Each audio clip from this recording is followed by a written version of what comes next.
በመካከለኛው ምስራቅ የተቀሰቀሰው እሳት አድማሱን እያሰፋ ዓለምን ወደማይፈለግ ቀውስ እያመራት ይገኛል። ባለፉት ጥቂት ቀናት በአሜሪካና በእስራኤል ጥምረት በኢራን ላይ የተሰነዘሩ ጥቃቶች ከሀገራት ድንበር አልፈው የጎረቤት ሀገራት በር ማንኳኳትም ጀምረዋል። አዘርባይጃንና ቱርክ ጥቃቱ ደርሶብናል ሲሉም፣ ኢራን በበኩሏ ወታደራዊ አቅም ያልተዳከመን በማለት ለከፋ አጸፋዊ እርምጃ መዘጋጀቷንም እየገለጸች ነው። ዛሬ በዚህ የዜና ትንታኔያችን ይህ ግጭት ወደ ሶስተኛው የዓለም ጦርነት ሊያመራ ይችላልን?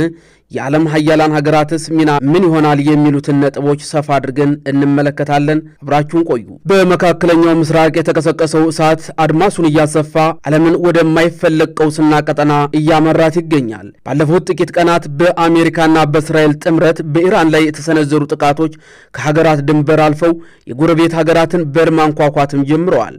አዘርባይጃንና ቱርክ ጥቃቱ ደርሶብናል ሲሉም፣ ኢራን በበኩሏ ወታደራዊ አቅም ያልተዳከመን በማለትም ለከፍ አጸፋዊ እርምጃ መዘጋጀቷንም እየገለጸች ነው። ግጭቱ ከተጀመረ አንድ ሳምንታት ሞልተውታል። አዝማሚያው ግን እጅግ አስፈሪና አስከፊ ሆኗል። እስካሁን ባለው መረጃ ከ12 በላይ ሀገራት የዚህ ጦርነት ቀጥተኛና ቀጥተኛ ተጽዕኖ ሰለባዎችም ሆነዋል። ከ1000 በላይ ንጹሐን ዜጎች ሕይወታቸውን ሲያጡ ጉዳቱ ግን በየብስ ብቻ አልተገደበም። በስሪላንካ ባህር ዳርቻ አቅራቢያ የተከሰተው ክስተት የጦርነቱን መልክም ቀይሮታል። የአሜሪካ ባህር ሰርጓጅ መርከብ በኢራን የጦር መርከብ ላይ በሰነዘረው ጥቃት 87 መርከበኞች ሲገደሉ 60 የሚሆኑት ደግሞ በባህር ውስጥ ጠፍተዋል ተብሏል። ይህ ጥቃት በህንድ ውቅያኖስ ላይ ትልቅ ዲፕሎማሲያዊ ውጥረትን ፈጥሯል። ህንድ ለኢራን መርከብ ያሳየችው እንግዳ ተቀባይነትና የአሜሪካ እርምጃ በኒው ዴልሂ ፖለቲከኞች ዘንድ ከፍተኛ ክርክርም አስነስቷል። በዋሽንግተን በኩል ፕሬዝዳንት ዶናልድ ትራምፕ በሰጡት መግለጫም የኢራን የአየር መከላከያና የራዳር መዋቅር ሙሉ በሙሉ መውደሙን ገልጸዋል። ትራምፕ ሲናገሩ ኢራን አሁን ያላት ድፍረት ብቻ ነው በማለትም ወታደራዊ አቅሟ ሽባ መሆኑንም አብስረዋል። የእስራኤል ጦር አዛዥ ሌተናል ጄኔራል ያህል ዛሚር በበኩላቸው ጥቃቱ ወደ ሁለተኛውና ጠንካራ ምዕራፍ መሸጋገሩንም አረጋግጠዋል። ይህ ምዕራፍ የኢራንን አገዛዝ እስከ መሰረቱ የማናጋት ግብ አለውም ተብሏል። ኢራን ግን ይህንን ክስ አትቀበለውም።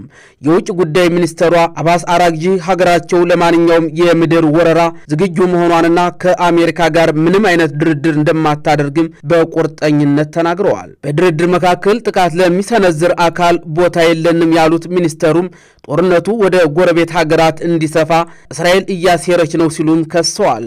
ብዙዎችን የሚያሰጋው ግን የሩሲያ የቻይናና የሰሜን ኮሪያ ቀጥተኛ ተሳትፎ ነው።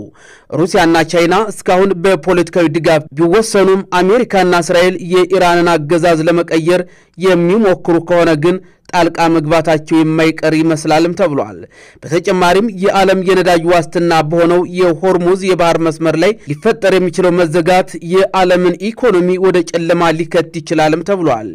ይሁን እንጂ ጦርነቱ ወደ ሶስተኛው የዓለም ጦርነት እንዳያመራም የሚገመቱ ምክንያቶችም አሉ።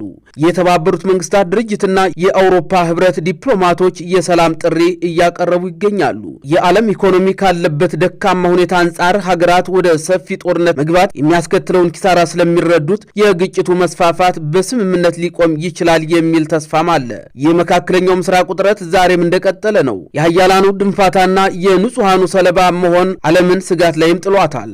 ይህ ግጭት በዲፕሎማሲ ይቋጫል ወይስ ወደ ከፋ ዓለም አቀፍ ጦርነት ያመራል የሚለው ለጊዜው የሚተው ቢሆንም አሁን ያለው ሁኔታ ግን እሳት በጭቆ ነው የሚያሰኝ ነው።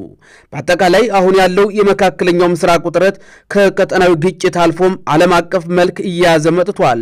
ምንም እንኳ የሀያላን አገራት ፍጥጫና የጥቃት ስልቶች እየቀያየሩ ቢሆንም የዓለም ኢኮኖሚ ስጋትና የዲፕሎማሲያዊ ጥረት ጦርነቱ ወደማይመለስበት ምዕራፍ እንዳይሸጋገር ትልቅ ተስፋ ተጥሎባቸዋል። የዓለም መሪዎች ለሰላም የሚሰጡት ቅድሚያ ወይንስ ለወታደራዊ የበላይነት የሚያደርጉት ሩጫ ያሸንፋል የሚለው ጉዳይም መሰረታዊ አጀንዳ ነው። የመካከለኛው ምስራቅ የጦርነት ነበልባል አዳዲስ ሀገራትን ማቀፉንም ቀጥሏል። የአሜሪካና የእስራኤል ወታደራዊ እርምጃዎች እንዲሁም የኢራን ግትር አቋም ዓለምን ወደ ሶስተኛው የዓለም ጦርነት አፋፍ እያደረሷት ስለመሆኑ ብዙዎች እየተነበዩም ይገኛሉ። ቀጣዩ ምዕራፍ የኢራን ወታደራዊ አቅም የማዳከም ብቻም ሳይሆን የዓለምን የኃይል አሰላለፍ ሙሉ በሙሉ የሚቀይር ሊሆን እንደሚችልም ይገመታል። በመጨረሻም አዘርባይጃንን ከመሰሉ ጎረቤት ሀገራት እስከ ስሪላንካ ባህር ዳርቻ ድረስ የተንሰራፈው ይኸው ግጭት መቋጫው ወዴት እንደሆነም መገመት አዳጋች ሆኗል። ወታደራዊ የበላይነትን የመቀዳጀቱ ጥረት የሰው ልጅን ሕይወትና የዓለምን ሰላም ምን ያህል ዋጋ ያስከፍል ይሆን የሚለው የሁላችንም ስጋት ነው።